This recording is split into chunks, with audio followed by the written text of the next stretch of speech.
requieren intermediarios. Vigilado Superintendencia Financiera de Colombia. Banco Agrario de Colombia. Llega la voz de la verdad para desmentir noticias falsas. Pregunta para Vera. Está circulando por redes sociales una información que anuncia la apertura de cupos para acceder al programa Ingreso Solidario e invita a las personas a registrarse a través de un enlace. ¿Esto es verdad? Esta noticia es falsa. Las autoridades informaron que no hay cupos para el programa Ingreso Solidario ni invitan a personas a inscribirse a través de portales que no son oficiales, es decir, que no terminen en gov.co. Se recomienda verificar la información antes de suministrar sus datos personales y bancarios. Escucha la radio y conéctate con la verdad. Una iniciativa de RCN Radio, en unión con las emisoras que están conectadas con la verdad. Los carros empiezan a rugir y las calles tiemblan. Esto solo puede significar una cosa. Un Mercedes AMG se apodera de las calles. Un nuevo concepto ha llegado para retar a la categoría. This is AMG. Conoce más en www.mercedes-benz.com.co/AMG. Mercedes-Benz. The best or nothing. Llega el gran concierto Da Vivienda de Navidad 2021.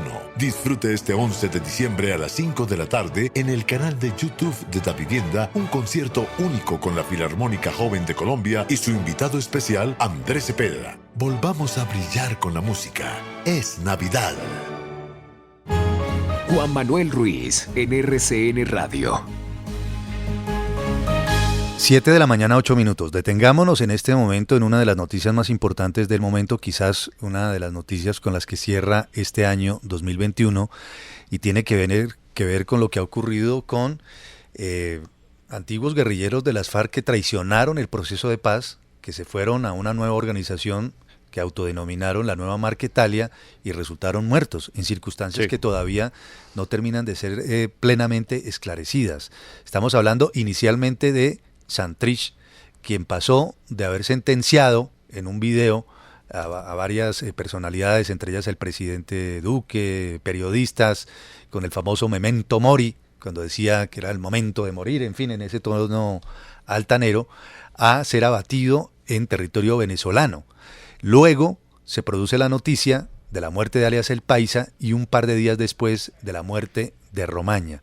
Hoy es noticia además el tema de Romaña, entre otras cosas por la publicación de fotografías que ha hecho el diario El Tiempo. Pero inicialmente hablemos, profesor Jorge Restrepo, lo saludo formalmente, no solo en su condición de compañero de la mesa de trabajo de RCN, sino también de director del CERAC, del Centro de Recursos para Análisis del Conflicto. ¿Qué implicaciones tienen estas muertes? Sobre todo estas dos últimas, ¿no? El Paisa y Romaña en un solo mamonazo. En una sola semana se produce la caída de estos dos personajes. Muy buenos días, Juan Manuel. Pues yo creo que es de lo más importante que ha ocurrido en términos del conflicto, del crimen organizado, pero también del proceso de paz en Colombia. Tiene unas implicaciones muy, muy importantes. En primer lugar, en términos del crimen organizado, que tal vez es lo que más nos importa, creo que estas tres muertes van a significar una mejora sustantiva en la seguridad, en particular en la frontera.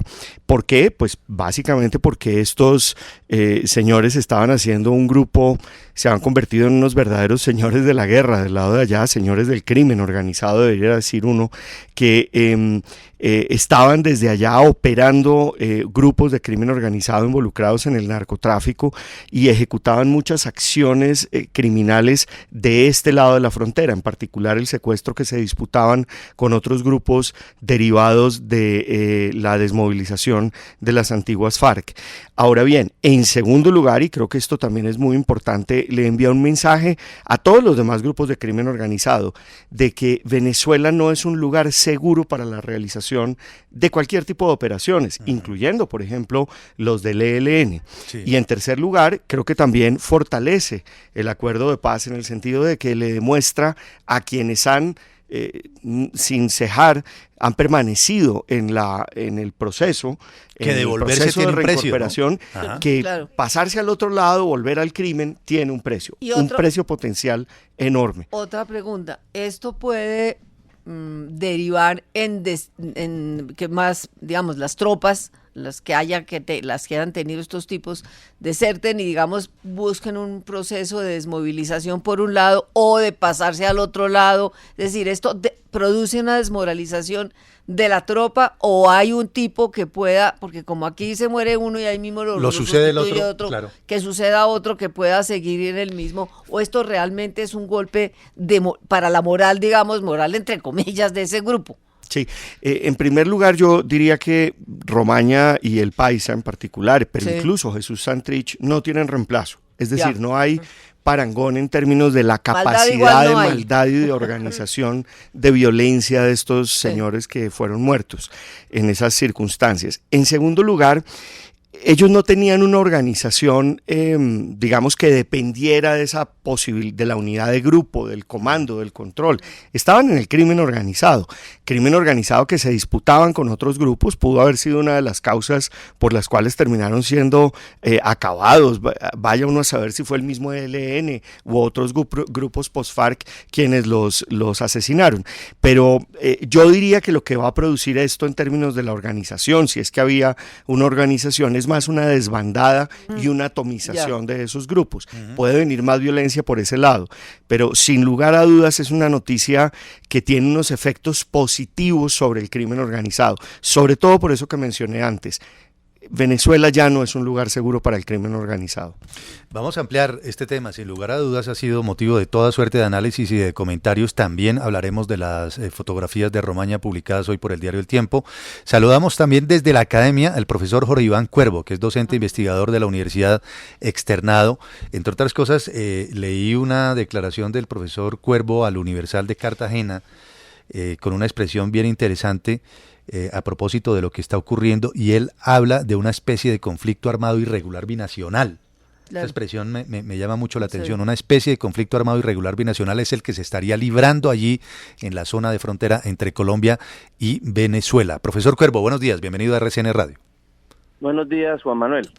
Inicialmente, ¿cuál es su percepción, al igual que como lo estaba haciendo ahora el profesor Restrepo, que es experto en estos temas, dirige el CERAC, su percepción frente al impacto de lo que ha ocurrido con estas muertes, el Paisa y Romaña, bueno, y se suman a la de Mayo, a la de Santrich, ¿no?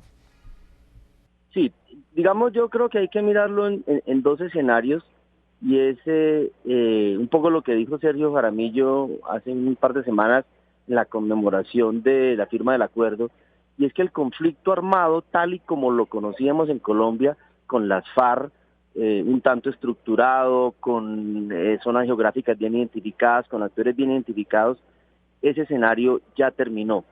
¿Qué quedó?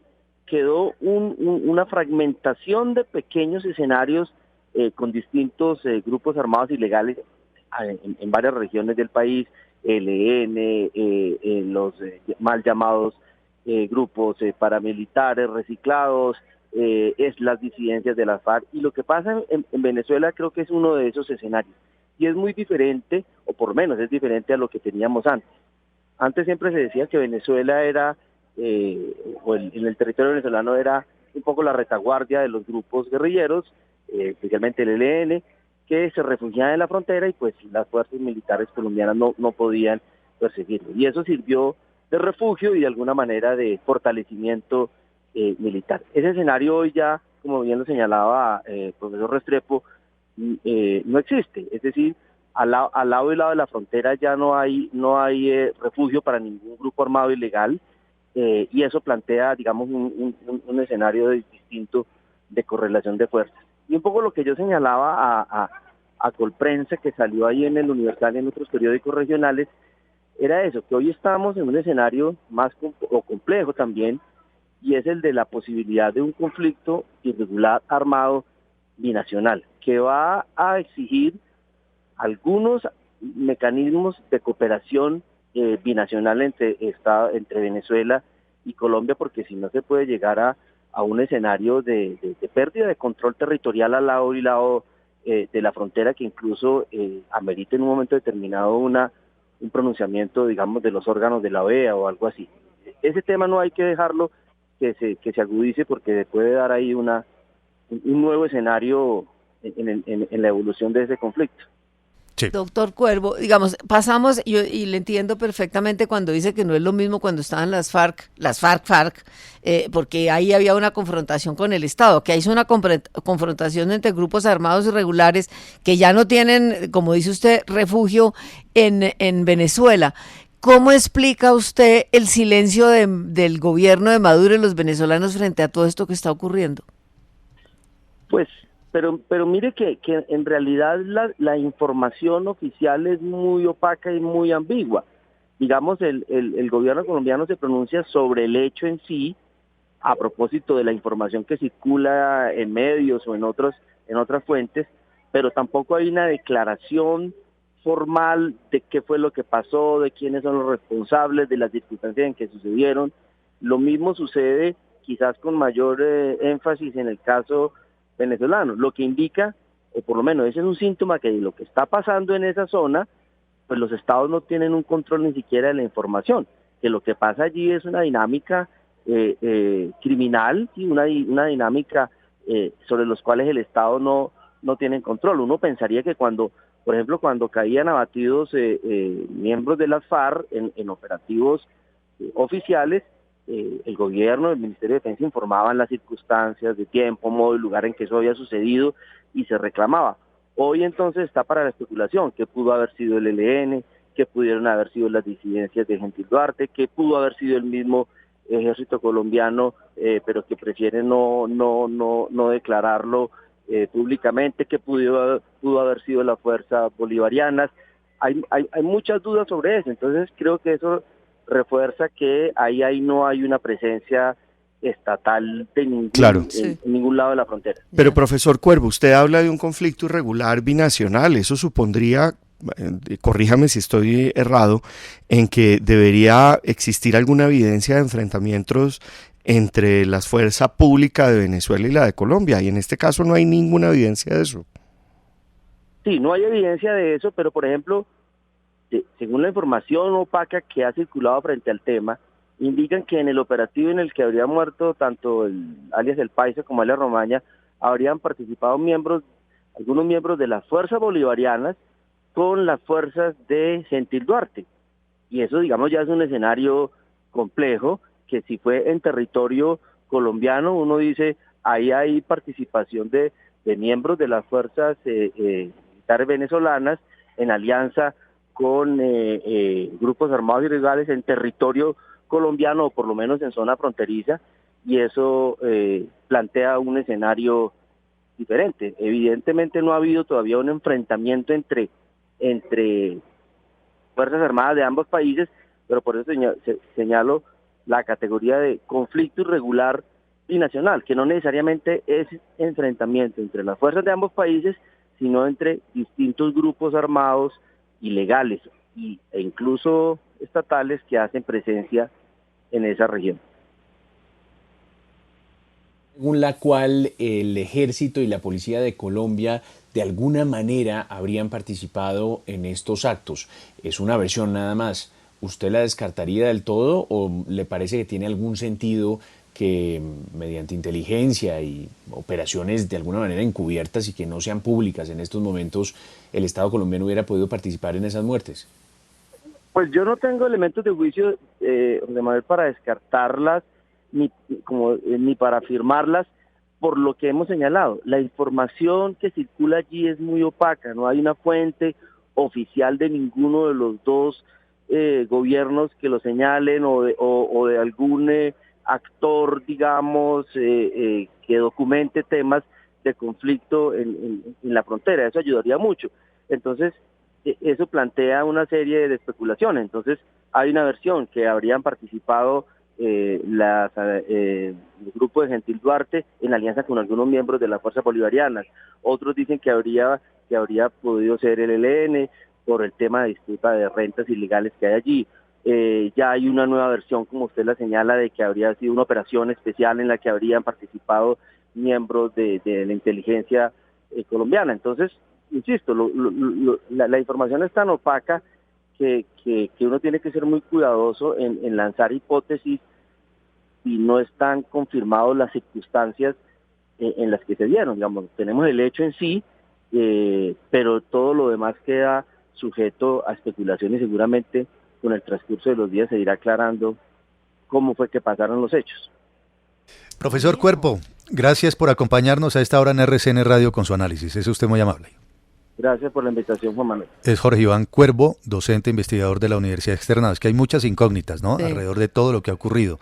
Pero bueno, hay un elemento adicional a todo esto que está sucediendo, y ya le tengo una profe adicional como director del CERAC. Suéltela. Pero primero, María, José Manuel, Iragorri, profe también, el elemento adicional es el que aparece hoy con motivo de la publicación de las fotos de Romaña. Sí. ¿Verdad? Entonces ahí está, el periódico El Tiempo lo hace, pocas veces lo ha hecho, pues que yo recuerde, la publicación allí del cadáver no está pixelado, no, es que eso es como no está obsceno, distorsionado, pero digo, hay un debate muy interesante y es cuando, o qué hace uno cuando tiene un material de esta naturaleza, ¿verdad? Y aquí internamente estábamos con María Elvira manteniendo entre comillas una suerte de contrapunteo sobre el asunto porque...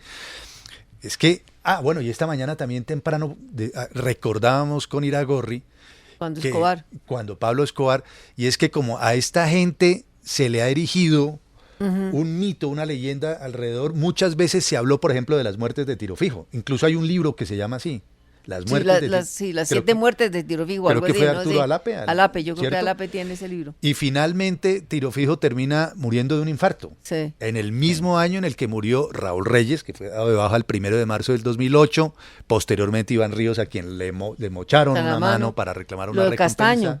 Bueno, lo de Castaño. Y solo la fotografía parece ser la evidencia de un acontecimiento de esta naturaleza. Y entonces preguntábamos acá, o eso es lo que quisiera preguntarles a ustedes, la dificultad que hay para tomar esa decisión de publicar esas fotos o no, ¿no? Claro, yo creería, y pues he trabajado como muchas personas en medios de comunicación y en medios de comunicación impresos muchos años, que cuando ahí está la dificultad entre qué debe primar, si la dignidad de la persona que ha sido dada de baja o muerta, de un terrorista que ha sido muerto, en el sentido de que hay que proteger pues la manera como ha fallecido, hay que proteger a sus familiares, de que no vean esas fotografías que los impactan mucho, eso por un lado, pero por otro lado el temor que la persona fallecida o la persona muerta en un operativo de estos ha sembrado, el pánico que ha sembrado en una sociedad. Y aquí tal vez uno como editor, yo creo que se decantaría por lo segundo y publicaría la foto. Fíjense ustedes este caso, yo era corresponsal en Washington cuando mataron a Osama Bin Laden en mayo del 2011, y recuerdo en el momento en que dieron la noticia, yo vivía cerca de la Casa Blanca, a 10 cuadras, fui allá, la gente brincaba de la felicidad, gritaban USA, los bares se llenaron, pero claro, había que entender en cierto modo lo que sentía un país que estaba permanentemente amenazado por Bin Laden, pero aquí termino con esto, la gran duda es ¿dónde está Bin Laden? No, lo que pasa es que Estados Unidos dijo que había que echarlo al mar. Que lo arrojaron al mar, sí. Y eso es lo que nos dijeron. Pero la gente quería ver a Bin Laden, porque la gente no se comía el cuento, por decirlo claramente. De modo que en ese sentido, yo pienso que uno como editor, y María Elvira, que ha sido editora muy, muy experimentada además. Maestra de periodismo. Yo creo que uno como editor, pues quizá tome esa decisión de publicar la foto para que se le quite el pánico a la sociedad. Yo no estoy tan segura. Usted sabe que frente a esos temas, y empiezo pensando en el de Escobar, a mí me produce mucho pudor, porque me parece que es muy agresivo, casi obsceno, porque pueden ser lo malos que hayan sido, pero son personas y mostrarlos en esas situaciones, a mí personalmente me produce mucho pudor, insisto en la palabra.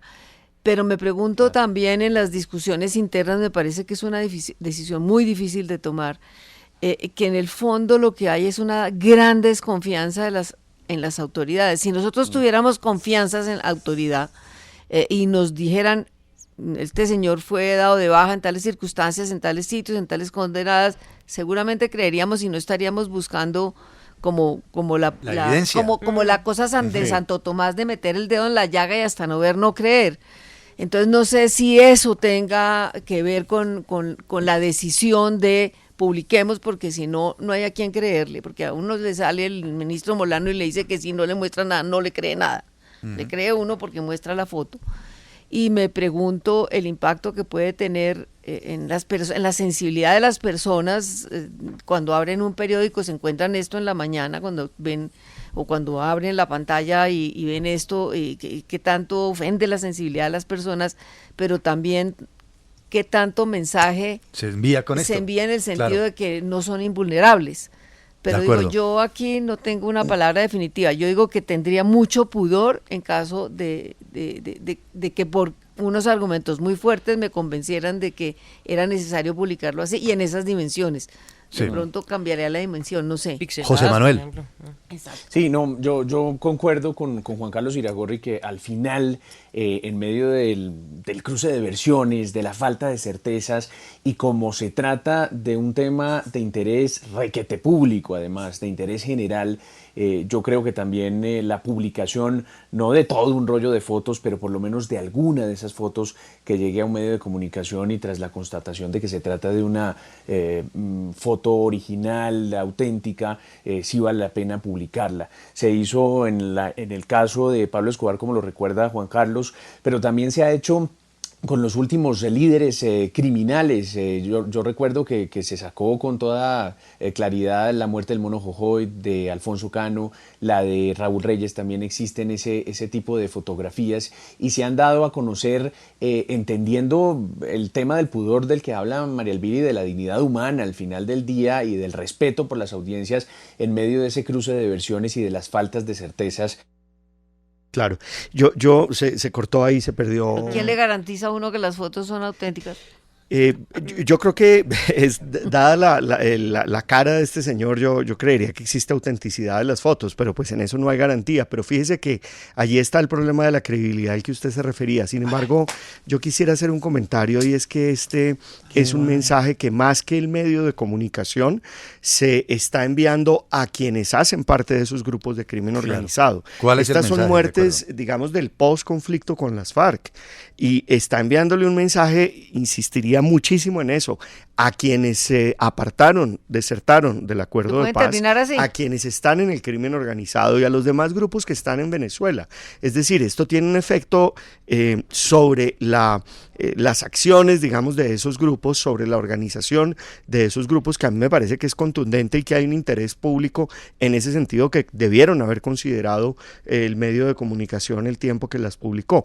Pero también creo que es muy importante verlo en términos de reconciliación, porque, insisto, estas son muertes del posconflicto. ¿Será que esto afecta a la reconciliación o por el contrario la fortalece? Claro. María Elvira decía que estas fotografías posiblemente, que uno quizá no las publicaría si la gente creyera firmemente en las autoridades, en la policía, en los gobernantes, pero pues ella también dice, pero como eso no es así, y yo creo que es que en la mayor parte de los países la gente no cree en las autoridades. Es normal que la gente sienta escepticismo cuando le anuncian que un gran criminal ha sido dado de baja o ha muerto en una pelea entre bandas disidentes o qué sé yo. Y al punto al que voy es a que la realidad es esa. Los colombianos en general y los estadounidenses también y los alemanes no creen en términos generales en que alguien así haya muerto, a menos de que les muestren o una fotografía, aunque sea pixelada. Eso puede ser otra cosa. Pero también es verdad lo que dice María Elvira, y si las fotos son falsas, hombre, uno tendría que creer que son reales, pero en el fondo es un tema muy difícil. Si cualquier persona que nos está oyendo fuera editor de un periódico, creo que tendría un debate interno tremendo. Muy tenaz, muy tenaz. Y aún uno que tiene tanto kilometraje en esto, pero ¿no? aquí, sí, tantos años metido en este cuento. Aquí se asoma Tarazona y dice, ¿quién tomó la foto tan tranquilito? Porque sí, en medio de ese enfrentamiento, ¿quién toma la foto? Y ahí hay un punto que es muy importante. Recuerden además que el director de la policía informó que fueron muertos el Paisa y este señor Romaña en dos lugares diferentes, en dos momentos diferentes, por centenares de kilómetros. Creo que uno como 160 kilómetros de la frontera y el otro 25, luego bien lejos el uno del otro. Eso es clave en términos de la operación militar. Es un punto de información importante. Probablemente estas fotos hicieron parte de un ejercicio de búsqueda de la recompensa que la pudo haber pagado. Puede ser. Porque uno, por ejemplo, en la de Escobar, pues uno entiende, estaban las autoridades, eran fotos, digamos que oficiales, entre comillas. Claro. En la de Raúl Reyes, porque eran operaciones donde estaban incorporadas fuerzas del Estado. Correcto. Pero en estas donde no está claro, por lo menos. Eso es lo que yo digo, por eso yo iba a decirle al profe. Sí están como insinúa que puede ser una de las hipótesis de Acevedo de que hubiera sido una operación en que hayan estado las autoridades del Estado y entonces pues toma la foto. No sé, pero sí, esa foto, ¿quién la toma? Por eso yo decía que yo le tenía una pregunta al profe, que en el fondo es al aire, más que para el profe. Sí. No, sino, ¿quién es ese suprapoder que es capaz de bajarse a semejantes bandidos de un solo mamonazo en un año? El señor Dinero. Dinero, muy probablemente millones de dólares por cada cabeza. La recompensa. Unos mercenarios, seguramente, o entre ellos mismos unos que los hayan traicionado, que ven que la cosa no estaba tan fácil, que así como la pintaba Márquez o como la pintaban estos, y que dicen, no, del ahogado del sombrero, y que nos vamos con la platica y... No sé. Pero Juan Manuel, ¿cómo seremos de descreídos, de escépticos los seres humanos? Que fíjense que cada cierto número de meses aparece una persona diciendo que es que Hitler no murió, que vive en la Argentina, y que está en una isla con John Kennedy, con él. Si lo vieron en Tunja, Iragorri, entonces, si vieron a Hitler si lo han visto en Tunja, tierra, maestro, al lado de la esquina de la pulmonía. Estamos hablando en serio. La gente no cree que Hitler se suicidó y que murió quemado, no. La gente cree que está en el sur de Chile o en Argentina. Porque nunca mostraron el cadáver, entonces... Estuvo en Tunja tomándose ahí en la esquina la pulmonía fotos. Incinerado. Hágame el favor.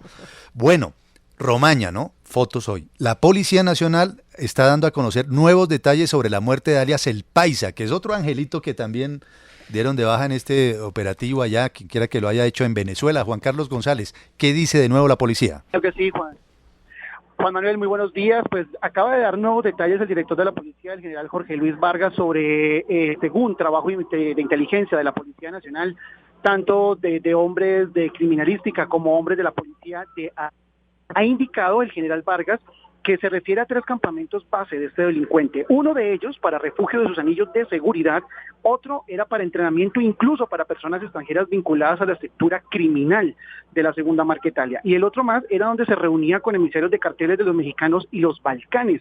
En este punto específicamente, según indica la Policía Nacional, se reunía constantemente con personas para hacer obviamente negociaciones para el envío de estupefacientes, especialmente a Norteamérica y Centroamérica. Incluso se había indicado que carteles de Europa venían directamente a esos puntos en Venezuela, entraban de manera ilegal, tomaban las reuniones con alias El Paisa y con otros cabecillas de las FARC para luego obviamente negociar el estupefaciente.